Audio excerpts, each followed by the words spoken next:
بسم اللہ الرحمن الرحیم۔ السلام علیکم۔ میں آج آپ لوگوں کو غریبوں کی مدد کرنا کیسا ہے یہ بتانے جا رہی ہوں۔ نبی پاک صلی اللہ علیہ وسلم اس شخص کو بہت پسند کرتے تھے جو غریبوں کی، لاچاروں کی اور بیوہ عورتوں کی مدد کرتا ہے۔ سمجھ لو وہ اللہ کے راستے میں جہاد کرنے میں مصروف رہتا ہے۔ غریبوں، مسکینوں، بیواؤں کا مدد کرنے والا ایسا ہے جیسے ساری رات نفل پڑھنے والا اور ہر روز کے روزے نفلی رکھنے والا۔ اسلام میں دوسروں کی مدد کرنے کا بہت اہم حکم ہے۔ ایک حدیث شریف ہے، اللہ تعالیٰ اس شخص کی مدد کرتا ہے جو اپنے بھائی کی مدد کرتی ہے۔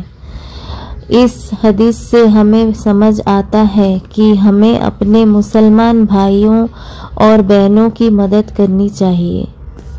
جب ہم دوسرے کی مدد کرتے ہیں تو اللہ تعالیٰ بھی ہماری مدد کرتا ہے۔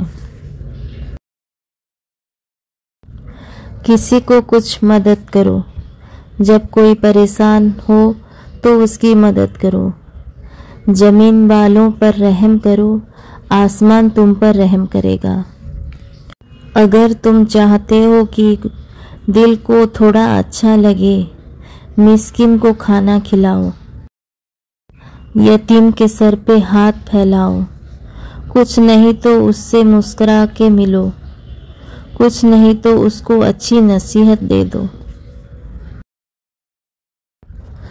سورہ دوحہ میں اللہ تعالیٰ نے فرمایا ہے، چڑھتے ہوئے روشن دن کی قسم اور رات کی قسم جبکہ چھا جائے، آپ کے رب نے آپ کو چھوڑا اور نہ آپ سے ناراض ہوا، اور بعد میں آنے والے حالات آپ کے لیے پہلے والے حالات سے زیادہ بہتر ہیں، اور جلدی ہی آپ کا رب آپ کو اتنا نوازے گا کہ آپ خوش ہو جاؤ گے۔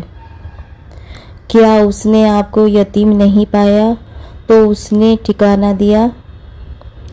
آپ کو راستے سے ناوافق پایا تو راستہ دکھایا؟ آپ کو غریب پایا تو دولت مند کر دیا۔ اب جو یتیم ہے اس پر سختی مت کرنا اور مانگنے والے کو جھڑکنا مت، اور جو تمہارے پروردگار کی نعمتیں ہیں اس کا تذکرہ کرتے رہنا۔ یہ سورہ نازل ہوئی جب رسول اللہ صلی اللہ علیہ وسلم بیمار پڑ گئے اور 2-3 دن تک تہجد نہ پڑھ سکے۔ ایک عورت آئی، اس نے کہا، اے محمد، میرا خیال ہے کہ تیرے شیطان نے تجھے 2-3 راتوں سے چھوڑ رکھا ہے اور تمہارے قریب نہیں آیا۔ تب یہ سورہ نازل ہوئی، اور یہ عورت ابو لہب کی بیوی تھی جو ایمان نہیں لائی تھی۔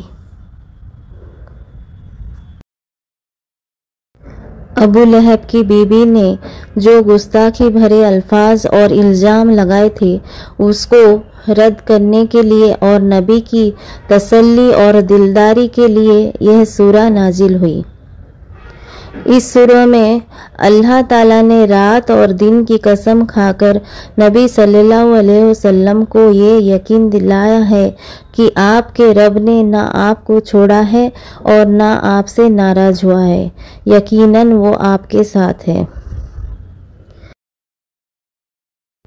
بعد میں آنے والے حالات کا مطلب آخرت کی نعمتیں بھی ہو سکتی ہے، اور یہ بھی ہو سکتا ہے کہ آخرکار یہ تکلیفیں ختم ہونے کے بعد آپ ہی کا بول بالا ہوگا۔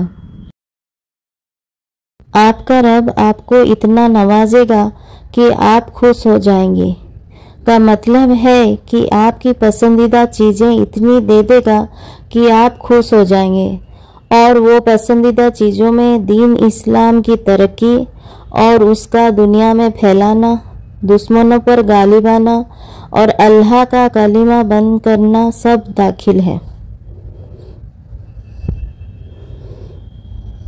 حدیث میں ہے کہ نبی صلی اللہ علیہ وسلم نے فرمایا کہ میں اس وقت تک راضی نہیں ہوں گا جب تک میری امت میں سے ایک آدمی بھی جہنم میں رہے گا۔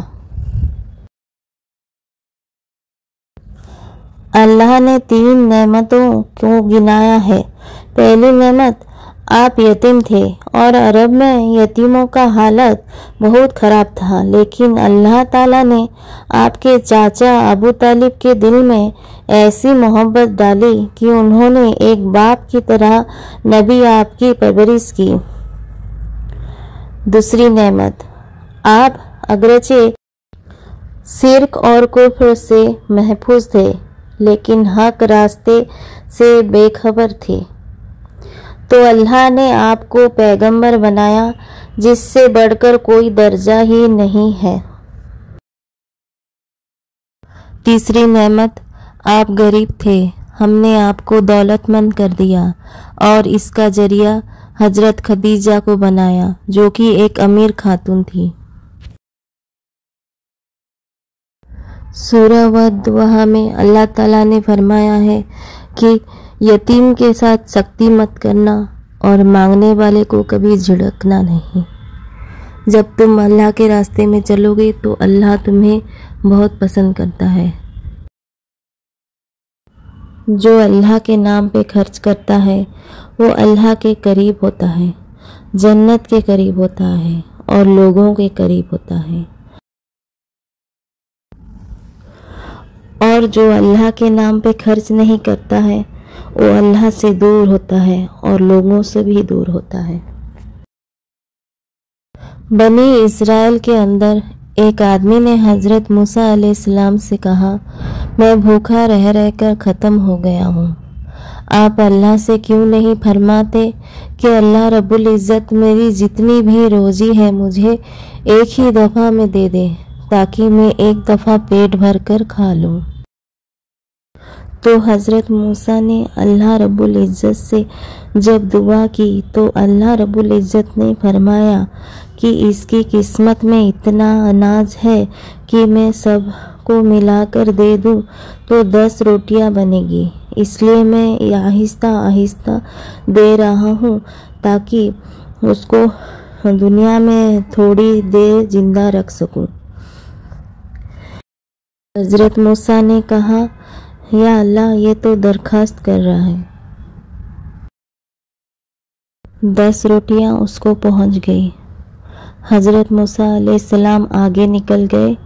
کئی سالوں بعد حضرت موسیٰ علیہ السلام کا اسی بستی سے گزر ہوا تو حضرت موسیٰ علیہ السلام نے دیکھا کہ اس بستی سے نکلتے باہر کچھ لوگ کھڑے ہیں اور وہ جانے والے مسافروں کو بلا رہے ہیں کہ ادھر آؤ ادھر آؤ، یہاں پر جو مالک اور سردار ہے پہلے اس کی مہمانی کھا کے جاؤ جہاں بھی جانا ہے۔ حضرت موسیٰ علیہ السلام بڑے خوش ہوئے، میرے امت میں اتنا کون ہے سخی آ گیا ہے، تو قریب گئے تو دیکھا کہ ایک آدمی بیٹھا ہوا ہے اور خدم آ کے اس کو روٹیاں دے رہا ہے اور وہ اپنے ہاتھ سے روٹیاں غریبوں کو اور مسافروں کو بانٹ رہا ہے۔ جب قریب گئے تو دیکھ کے اس کو پہچان گئے، ارے یہ تو وہی آدمی ہے جو بھوک سے مر رہا تھا، مجھے اس نے دعائیں کروائی تھی کہ یا اللہ میرے جتنا رزق ہے مجھے ایک ہی دفعہ میں دے دو، یہ کیسے ہوا؟